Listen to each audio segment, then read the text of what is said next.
Sitting in the witness box, ready to begin a third day of evidence, Gerard Baden-Clay is already in tears and he hasn't said a word. He wears a dark suit and yellow striped tie, Alison's favourite colour.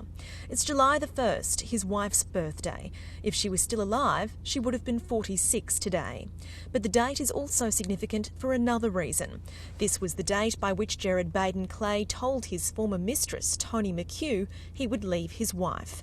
The prosecution began its cross-examination by referring to an email written by Mr Baden-Clay to his lover on April the 3rd, 2012, in which he makes a commitment to her that he would be separated by July 1. Crown Prosecutor Todd Fuller showed no mercy towards the accused, firing questions at him in dramatic fashion, beginning with this one. "You deceived your wife for nearly 4 years, didn't you?" Mr Baden-Clay agreed. He also agreed he'd deceived Ms McHugh, his friends and his family about the nature of his infidelity. Mr Fuller told the court Gerard Baden-Clay had allowed Ms McHugh to believe he would leave Alison for her. But Mr Baden-Clay denied it, saying Ms McHugh allowed herself to believe that he only wrote that email to placate her. The 43-year-old denied ever intending to leave his wife to be with his mistress, but Mr Baden-Clay did admit to sleeping with another woman while at a conference in Sydney. At the time, he was still in a secret relationship with Tony McHugh while maintaining his marriage. Mr Baden-Clay admitted he told other staff members he loved Ms McHugh after he broke up with her, but didn't mean it. Mr Fuller asked if he was willing to say anything to get out of a situation, to which he replied, "In that situation, yes." Gerard Baden-Clay has remained calm and composed throughout much of his cross-examination, only at times showing frustration towards the prosecution's line of questioning, particularly in relation to his affair with Tony McHugh. At one point he asks, "How much sordid detail do you expect me to give you?" Elizabeth Tilley, Sky News, Brisbane. Well, Selena, we've heard some contradicting evidence. This afternoon, a witness told the court that she heard 2 high-pitched screams coming from the direction of the Baden-Clays' home in April of 2012. Now, she told the court, Fiona White, that she heard the screams one after the other, that they were loud and that she thought they came from a female. However, she couldn't pinpoint exactly what time or what date she heard those screams once she was cross-examined by the defence. Now, she lived in the neighbouring Kenmore Hills, which was the suburb next to Brookfield, where Alison and Gerard Baden-Clay and their 3 children lived. And she said that the screams tormented her and that once she saw media coverage of Alison being reported missing, she decided to contact police. However, that contradicts testimony that we heard from the Baden-Clays' eldest daughter in an interview conducted by police on the 27th of June 2012, in which the 10-year-old told detectives that she didn't hear her. Good morning again, Nina. Well, most of today is likely to be taken up with the jury selection. We are going to see jurors quizzed in this particular trial, which is quite unusual. We did see that happen in the trial of Daniel Morecambe's killer, but it is going to happen here, where we'll see jurors asked a series of questions, including questions about whether or not they have a view about Gerard Baden-Clay's guilt or innocence, and whether they or a member of their family lived in the vicinity of the Baden-Clay's home at the time of Alison's death. Once that finishes, we're going to start to hear opening statements from the prosecution and the defence in this trial. Now, Gerard Baden-Clay, 43 years old, a former Brisbane real estate agent, he's going to plead not guilty to murdering his wife Alison and unlawfully interfering with her corpse. The mother of 3's body was found on the bank of a creek west of Brisbane on the 30th of April 2012, 10 days after she'd been reported missing.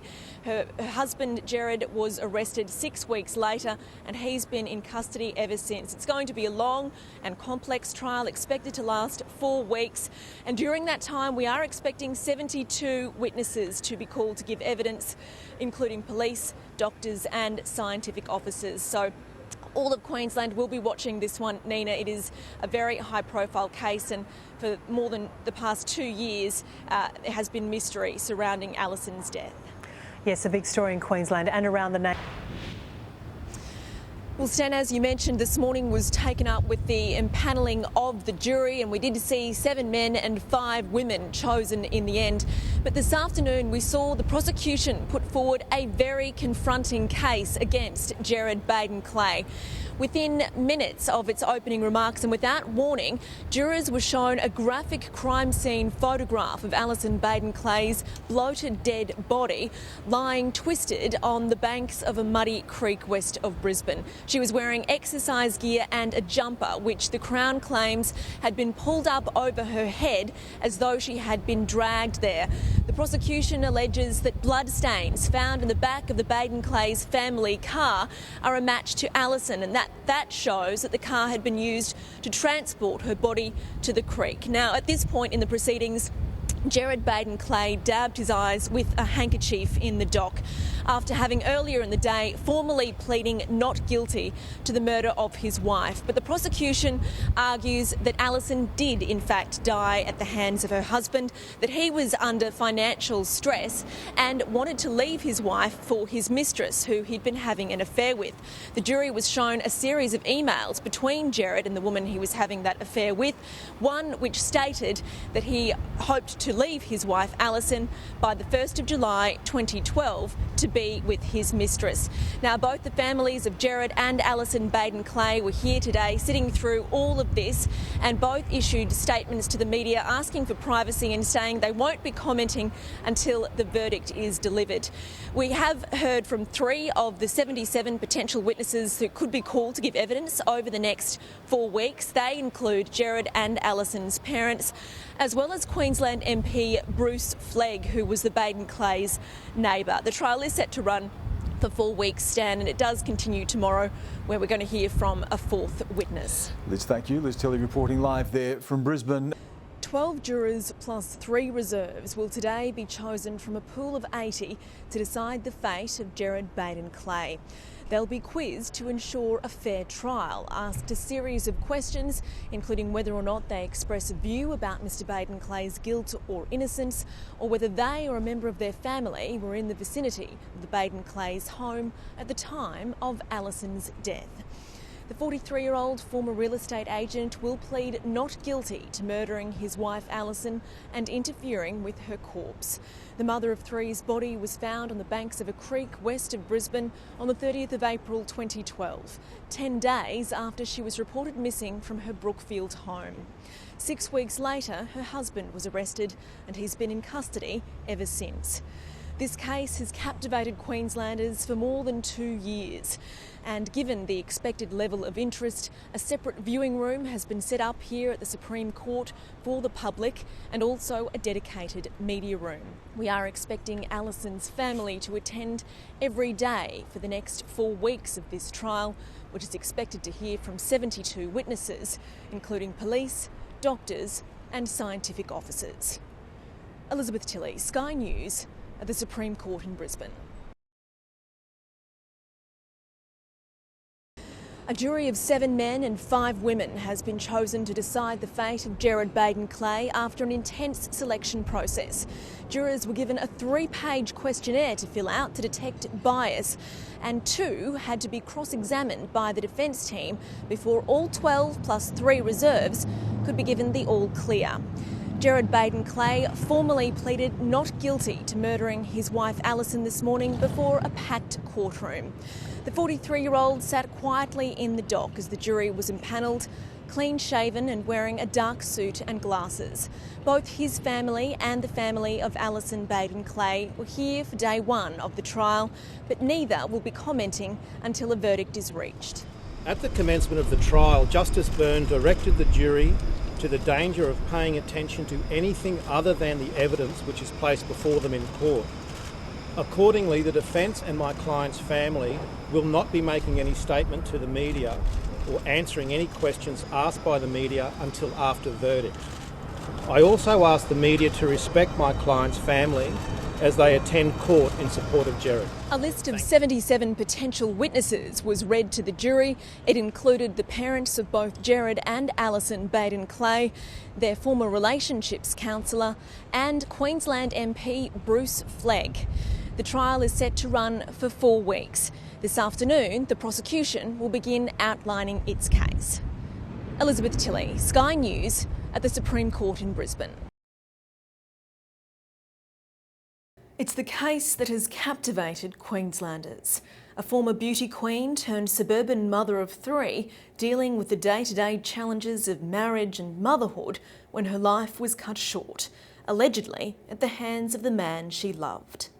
Gerard Baden-Clay, a former Brisbane real estate agent, will stand trial in the Supreme Court of Queensland tomorrow, accused of murdering his wife Alison and unlawfully interfering with her corpse.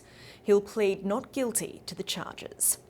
Alison's body was found on the banks of a creek west of Brisbane on April 30, 2012, 10 days after she was reported missing from her home in Brookfield. 6 weeks later, police arrested her husband. The 43-year-old has been in custody ever since. Tomorrow, the process of impanelling a jury will begin. We may also start to hear opening statements from the prosecution and the defence in this trial. Jurors will be quizzed to detect potential bias, as were the jurors in the trial of Daniel Morcombe's killer. They'll be asked a series of questions, including whether or not they were in the vicinity of the Baden-Clay's home at the time of Alison's death, or whether they express a view about Mr Baden-Clay's guilt or innocence. The trial will hear from 72 witnesses, including police, scientific officers and doctors. It's expected to run for 4 weeks. Elizabeth Tilley, Sky News, Brisbane.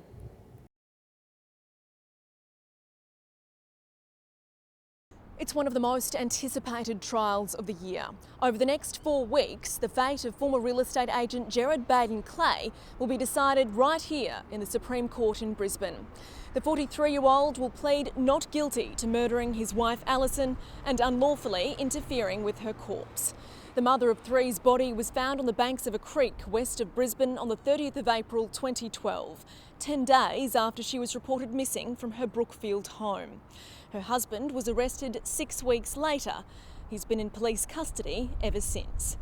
Today, the process of impanelling the jury will begin. We may also start to hear opening statements from the Crown and the defence in this trial. Jurors will be quizzed to detect potential bias, as were the jurors in the trial of Daniel Morcombe's killer. They'll be asked a series of questions, including whether or not they were in the vicinity of the Baden-Clay's home at the time of Alison's death, and whether they express a view about Mr Baden-Clay's guilt or innocence. 72 witnesses will be called to give evidence over the course of the next 4 weeks, including doctors, police and scientific officers. Elizabeth Tilley, Sky News, at the Supreme Court in Brisbane. Sky News Brisbane reporter Elizabeth Tilley joins me now live from the Brisbane Supreme Court. Elizabeth? Stan, it's been a huge day of evidence. We've heard from several high-profile witnesses, none perhaps more highly anticipated than Gerard Baden-Clay's former mistress, Tony McHugh, who today shared intimate details of her secret love affair with Gerard Baden-Clay. She told the court that they'd been working together for a year in August of 2008, when suddenly their relationship changed and they became more than just friends. They'd see each other 4 times a week outside of work, mostly at her house. They'd also be in contact via phone and email, at times using an email account in the name of Bruce Overland so that Gerard wouldn't get caught out. Ms McHugh broke down as she described how they would often talk about their future together, how Gerard said that he would leave his wife and that he didn't love his wife anymore. But Alison found out about their affair in September or October of 2011, and they weren't in contact for several months, but it did resume again around Christmas of that year when Gerard got back in contact with Ms McHugh. And she told the court that the last time they saw each other before Alison disappeared, Gerard told her that he would leave Alison by the 1st of July. And he reiterated this in an email that was read to the court today, dated April the 3rd of 2012, which read, "I have given you a commitment and I intend to stick to it. I will be separated by the 1st of July. Now, Ms McHugh also told the court she had a heated discussion with Gerard Baden-Clay the night before Alison was reported missing, in which she asked him what was going on between them and said that he really needed to tell his wife about the fact that they were still seeing each other. Now, today, a little bit earlier, we also heard from Alison Baden-Clay's parents and her best friend, all of whom spoke of how happy Alison seemed in the days leading up to her death. They said she didn't seem depressed at all, which was contradictory to some of the testimony we have heard from the Baden-Clay family. Now, tomorrow we are going to see the trial resume, where Ms McHugh will take the stand again to be cross-examined by the defence. But certainly a big day of evidence, Stan, and still a few more witnesses to hear from yet in this trial. Elizabeth Tilley reporting there from Brisbane. Ahead on reporting. Priscilla Dickey became emotional and agitated while giving evidence at her son-in-law's murder trial this afternoon. She described the morning that she and her husband received a phone call from Gerard Baden-Clay telling them that their daughter was missing. She said that they dropped everything and went immediately to the Baden-Clay's Brookfield home the morning of April 20, 2012 to find Gerard dressed as if ready to go to work. When asked how Gerard seemed that morning, Mrs Dickey replied, "Cool as a cucumber." She said she asked Gerard why he had cuts to the right side of his face, and he told her that they were from shaving. Under cross-examination, Mrs Dickey said that she was aware Alison suffered from postnatal depression after the birth of her first child, but she denied that Alison suffered from a major depressive illness. She said her daughter tried everything she could to please her husband. Alison's best friend, Kerry-Ann Walker, also gave evidence this afternoon, describing Alison as being fantastic in the months leading up to her death. She said that Alison had never confided in her about Gerard's affair, but she did once tell her in 2010 that Gerard had told her he no longer loved her and that they were having marriage problems. This afternoon, we're expected to see Gerard's former mistress, Tony McHugh, take the stand to give evidence. The trial continues. Elizabeth Tilley, Sky News, at the Supreme Court in Brisbane. Nervous and at times upset, Tony McHugh today revealed intimate details of her secret love affair with Gerard Baden-Clay. Ms McHugh told the court she'd been working for Mr Baden-Clay for a year by August of 2008, when they became more than just friends. She said they would see each other 4 times a week outside of work, mostly at her house. They would also be in contact via phone and email, at times using an email account in the name of Bruce Overland, so that Gerard wouldn't get caught out.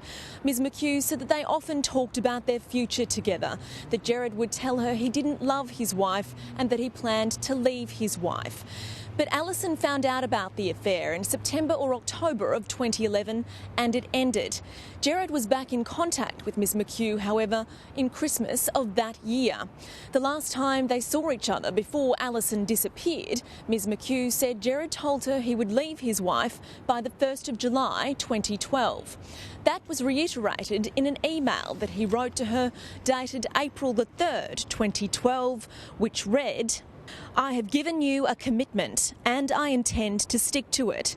I will be separated by 1 July. Ms McHugh told the court she also had a heated conversation with her lover the night before Alison went missing, in which she told him she needed to know what was going on and that he needed to tell his wife he was going to leave her. Earlier today, we also heard evidence from the parents of Alison Baden-Clay and her best friend, all of whom described Alison as happy in the days leading up to her death. The trial continues tomorrow, when Ms McHugh will continue giving evidence. Elizabeth Tilley, Sky News, at the Supreme Court in Brisbane. That's right, Ash. Well, today we've seen Olivia Walton, Gerard Baden-Clay's sister, break down in the witness box as she described her brother's relationship with Alison Baden-Clay. Gerard watched on from the dock and also started crying when he heard his sister describing their relationship. She said that early on in their relationship she noticed that her brother treated Alison like a princess and called her a princess. And it wasn't until later on, after the birth of their first child, that Olivia noticed some strains in Gerard and Alison's relationship. She said they didn't seem as close as they used to be and that their parenting styles were different. They had differing opinions on how to raise their children. Now, she also spoke about the first time she noticed something wasn't quite right with Alison, that she showed symptoms of depression and that she became withdrawn and quite odd, in her words. She said that on one occasion she was driving Alison and her child to playgroup when Alison became increasingly anxious and agitated and had to open the car door to vomit. It wasn't long after that she said Alison told her she had been clinically diagnosed with depression. We heard earlier this morning as well from Gerard Baden-Clay's father Nigel, who finished giving evidence at his son's murder trial. He told the court that he had filed an insurance claim on behalf of his son with Alison's insurer within days of her body being found on the banks of Colo Creek. And he said he did this because he felt obligated to. Now, we are expected to hear this afternoon from Alison's parents, Jeff and Priscilla Dickey, as well as Gerard's former mistress, Tony McHugh. So a big day of evidence here at the Supreme Court, Ash. A lot of high-profile witnesses yet to hear from, and I'll keep you updated throughout the day. This is the man Gerard Baden-Clay begged for money a month before his wife disappeared. It was March of 2012 and Queensland MP Bruce Flegg was living in the Baden-Clay suburb of Brookfield when he asked his close friend and assistant Susan Heath to make a phone call. Ms Heath told the court Gerard Baden-Clay sounded distressed when she spoke to him. He said he was in financial trouble and asked if he could borrow $300,000 from Dr Flegg. She testified that Mr Baden-Clay told her if he didn't get the money, he would go broke or bankrupt.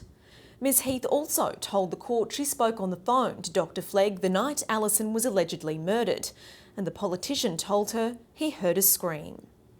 Much of the evidence today focused on the injuries to Gerard Baden-Clay's face, neck and chest the day he reported his wife missing.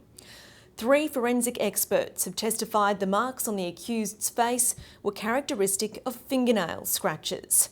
Yesterday, the jury heard a police interview during which Gerard Baden-Clay told them he'd cut himself shaving. Dr Leslie Griffiths told the court he examined the 43-year-old on April the 22nd, 2 days after his wife disappeared. Dr Griffiths said it was highly improbable the marks were caused by a razor blade. Forensic Medical Officer Dr Robert Hoskins agreed. He testified the marks were too wide, the edges too ragged to be shaving cuts. And another witness, Dr David Wells, told the court he couldn't see how a razor like the one Mr Baden-Clay used the morning Alison vanished could produce such injuries. But under cross-examination, all 3 experts admitted they couldn't rule out causes other than fingernail scratches. The trial resumes on Monday. Elizabeth Tilley, Sky News at the Supreme Court in Brisbane.